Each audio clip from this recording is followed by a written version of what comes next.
Messi Ronaldo Neymar নিয়ে আমরা দিন রাত লাফালাফি করি, কারণ তারা গ্লোবাল প্লেয়ার, পুরো ওয়ার্ল্ডে তারা ফেমাস। আর এদিকে ফাহমিদুল ইসলাম তো আমাকে রক্ত, আমাকে ভাই, আমাকে দেশের পোলা। সুতরাং ফাহমিদুল ইসলামের ব্রেক করার জন্য, তারে ব্রেক করার জন্য যা যা করা লাগে আমরা ওইটাই করবো, আমরা ওইভাবে আওয়াজ দেবো। কোনো কথা হবে না সিন্ডিকেটের গুল্লি মারি, 1 2 3 4 সিন্ডিকেটের ঠিক আছে, কথা ঠিক আছে না, পুরো আওয়াজ হবে, কোনো কথাবার্তা হবে না।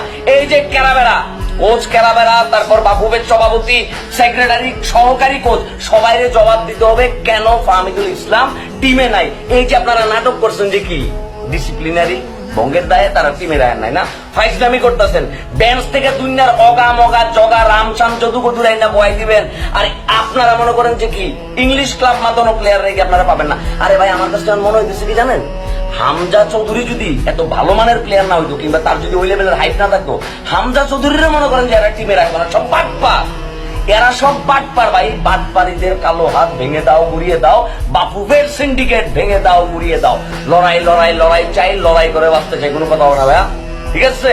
বাংলাদেশি দেশি ফুটবলারদেরকে কদর দিতে হবে, হোক সেটা প্রবাসী ফুটবলার, হোক সেটা বাংলাদেশি ফুটবলার। যারাই ভালো খেলে তাদেরকে টিমে জায়গায় দিতে হবে, তাদেরকে নিয়ে বাফুফে আগাইতে হবে, নাইলে ডাইরেক্ট গদি ছাড়েন।